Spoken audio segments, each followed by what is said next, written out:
Here's one way people are offering condolences while keeping a safe distance from COVID-19. These Hearts for Heidi are a tribute to Constable Heidi Stevenson, who died in the line of duty responding to Nova Scotia's mass shooter. They drive home a sad truth about mourning under a lockdown.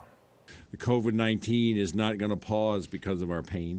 We cannot let our guard down and create even more challenges by having COVID-19 spread further. So listen, the emotional toll of the pandemic was already heavy. And now in the wake of this rampage, many will grieve in isolation. You can't even reach out and hug someone. So let's talk about navigating that. Michael Unger is a family therapist in Halifax, also the Canada Research Chair in Community Resilience. And we have Dr. Juveria Zahir, a psychiatrist here in Toronto. Hello to the two of you. And Michael, maybe I'll start with you if I could. I mean, you're a Nova Scotian. How do you even begin to make sense of the senseless? I don't think anybody really has even begun to do that. The very strange thing about this is that we as Maritimers, I like to sort of, at better times, I would say that we're casserole people.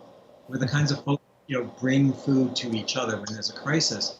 And this compounding effect of not just the pandemic, but now a tragedy like Canada has never seen before, it really challenges us. You could feel it. Everyone is talking. People are just really challenging their identity of who we are out here on the East Coast. And Juveria, I mean, how do people even grieve? I mean, when you can't reach out and touch someone? I think that's one of the tragedies of the pandemic that maybe we didn't account for, that our traditions and our ways of connecting are sort of thrown into chaos. I think if we can connect with the emotion behind the grief, the bringing of the casserole is bringing comfort to people who are suffering. The hug with your neighbor is showing people how much we care. To find ways to show how we care, to be creative about it, I think that's where we can make the biggest difference. Right. And so, Michael, maybe you can, help arm us, because a lot of folks out there will be feeling beaten up by COVID-19. I mean, just in terms of finances, in terms of health, in terms of family, and now this. So what are the tools or the techniques that might be helpful?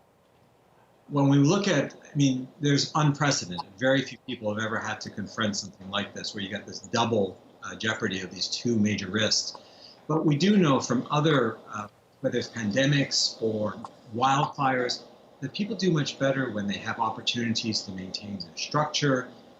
When the message to our families and to ourselves is that, yes, we're safe. It's interesting. Normally you go reclaim public spaces, right? That's what you would do in time. You would have memorials, you'd gather together, and of course we can't do that.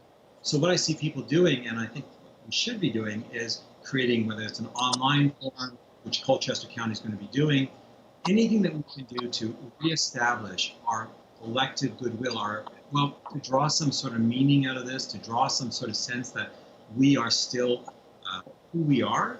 And indeed, if we can get ourselves back to some structure and some routines and people just feeling safe enough to go out and indeed, with the police as well, to assert that we do trust them despite the way these tragic events unfolded. Right. And Dr. Zahir, maybe I'll give you the last word. What is it that you would expect or hope to see from community leaders in Portapique or more broadly in Nova Scotia in terms of reaching out and helping people in these trying times? I think we need leaders who will share their own struggles and their own feelings of distress. We need to be able to connect with each other, because I think when we're so physically isolated, that social connection is the most important thing. All right. Michael Unger, Juveria Zahir, thank you so much for both of your time. I really appreciate it. And I know our viewers do as well. And for folks at home, if you or someone you know in Nova Scotia needs to talk to someone, the mental health crisis line is available 24 hours a day, 7 days a week. The number to call toll-free, 1-888-429-8167.